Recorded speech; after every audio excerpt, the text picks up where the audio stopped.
सुरेश की दो बेटी थे, भीरू और धीरू। वो अपने आखिरी वक्त में अपने बिस्तर पर था और उसके दोनों बेटे उसके पास आंखों में आंसू लिए बैठे थे। पिताजी, आप चिंता मत कीजिए, मैं और धीरू है ना, हम आपको कुछ नहीं होने देंगे। हाँ पिताजी, आप बस आराम कीजिए, डॉक्टर अभी आता ही होगा। मेरे बच्चों, मेरा अंतिम समय आ गया है। तुम दोनों मेरी बात ध्यान से सुनो। मैंने वकील से कहकर अपनी जायदाद तुम दोनों में आधी आधी बांट दी है।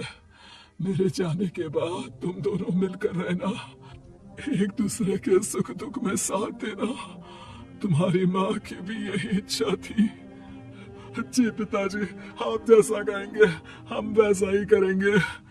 जी पिताजी, आप जैसा कहेंगे हम वैसा ही करेंगे। और सुरेश उन्हें छोड़कर चला जाता है। अरे धीरू भाई, मैं तुझसे कहना चाहता था कि मुझे व्यापार बढ़ाने के लिए कुछ रुपयों की जरूरत है। अब पिताजी के जाने के बाद हम दोनों ही एक दूसरे का सहारा है। पिता के जाने के कुछ दिनों के बाद दोनों भाइयों की जिंदगी धीरे धीरे सामान्य हो जाती है। दोनों भाई अब अपना अपना व्यापार संभाल लेते हैं। दोनों एक ही घर में तो रहते हैं, लेकिन अब उनके रिश्ते में पहले जैसी बात नहीं रहती। भीरू शुरू से ही लालची था, इसलिए सुरेश ने पहले ही उन दोनों में प्रॉपर्टी का हिस्सा बांटकर लड़ाई की गुंजाइश खत्म कर दी थी। लेकिन पिताजी के जाने के बाद भीरू का लालच बढ़ने लगा। हाँ हाँ भैया, आप बताइए कि मैं आपकी किस तरह से मदद कर सकता हूँ। मुझसे जो बन पड़ेगा मैं करूँगा।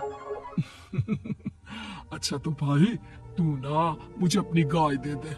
वैसे भी तू पढ़ा लिखा मॉडर्न लड़का है, भला तू गाय का करेगा क्या? लेकिन इससे मेरी ना बहुत मदद हो जाएगी। ठीक है भैया, आखिर भाई ही तो भाई के काम आता है।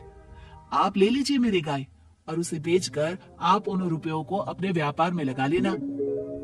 बस फिर क्या था, भीरू अपने लालच की वजह से आए दिन धीरू से किसी न किसी बहाने पैसे या कीमती सामान ऐंठता रहता और बेचारा सीधा साधा धीरू उसकी मदद कर दिया करता।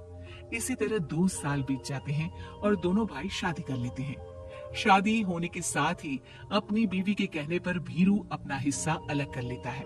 अब दोनों भाई अलग अलग रहने लगते हैं। अरे साधना, ये देखो, मैंने आज ही एक बड़ी डील साइन की है। ये शहर का सबसे बड़ी फैक्ट्री का मालिक है। इसके साथ व्यापार करके मेरे व्यापार में दिन दुनी रात चौगुनी तरक्की होगी।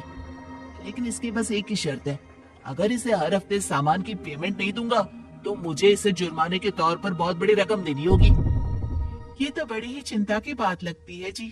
अरे चिंता कैसी, मैंने पहले ही हिसाब लगा लिया है। मैं इसे हर हफ्ते पेमेंट भी दूंगा और एडवांस में ऑर्डर भी, तो फिर चिंता काहे की।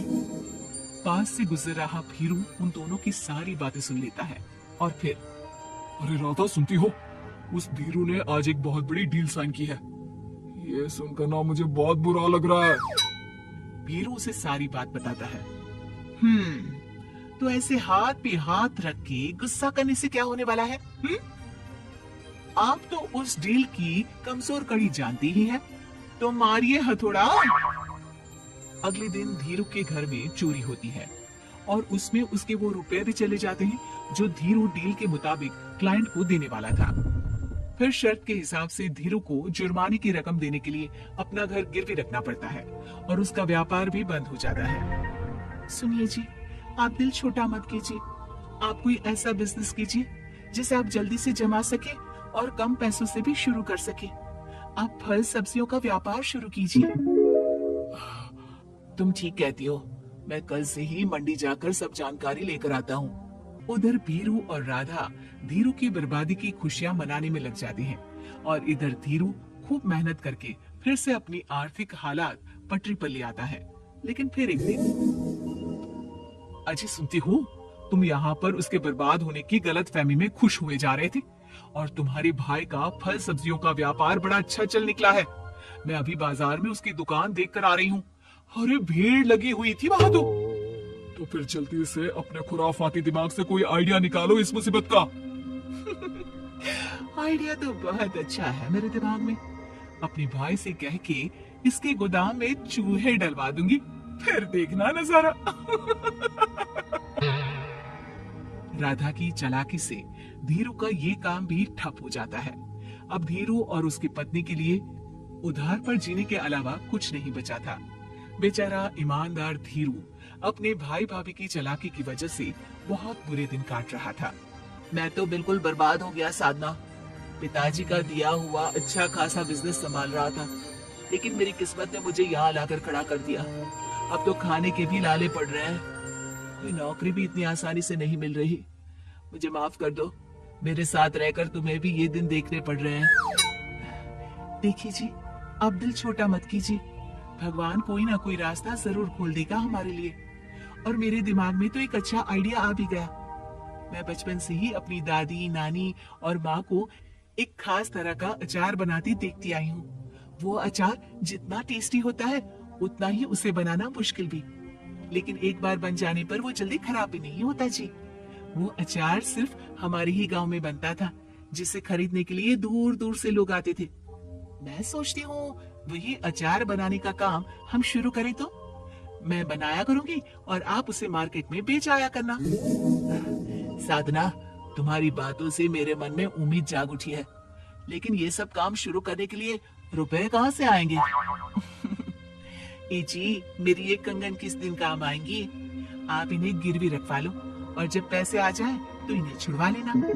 साधना बाजार जाकर अचार बनाने का सामान लेकर आती है, फिर घर आकर सारी खिड़की दरवाजे बंद करके अचार बनाती है और धीरू उस अचार को पैक करने में साधना की मदद करता है और अगले दिन बाजार में बेच भी आता है। शुरू में सिर्फ 10 बोतल अचार ही बन पाता है, लेकिन उसे बेचकर हुए मुनाफे से अचार की बोतलें 10 से 50 और फिर 1000 और 10,000 हो जाती है। अब धीरू को अपने काम में मदद के लिए कुछ लोगों को भी काम पे रखना पड़ता है, लेकिन अचार अब भी साधना ही बनाती है और अपनी रेसिपी का सीक्रेट बनाए रखती है। अब देखते ही देखते धीरू साधना ब्रांड अचार आसपास के कई शहरों में मशहूर हो जाता है और धीरू के दिन एक बार फिर बदलते हैं। धीरू के पास अब धीरू से दुगना बड़ा घर, गाड़ी, धन, अचार की कई फैक्ट्रीज और नौकर चाकर होते हैं।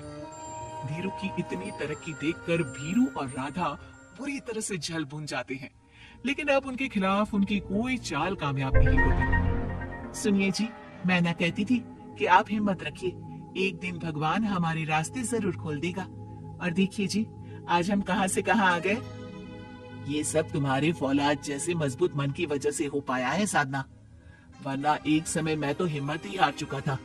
तुमने न सिर्फ मेरा हौसला बढ़ाया बल्कि बिजनेस में मेरा साथ भी दिया। जहां एक तरफ धीरू और साधना अपनी मेहनत और हौसले से बहुत तरक्की कर चुके थे, वहीं दूसरी तरफ धीरू और राधा के लालच और धोखेबाजी की वजह से वो इनकम टैक्स वालों की नजरों में आ चुके थे। भीरू के एक घर पर इनकम टैक्स वालों का छापा पड़ता है और भीरू को काला धन जमा करने के आरोप में जेल जाना पड़ता है।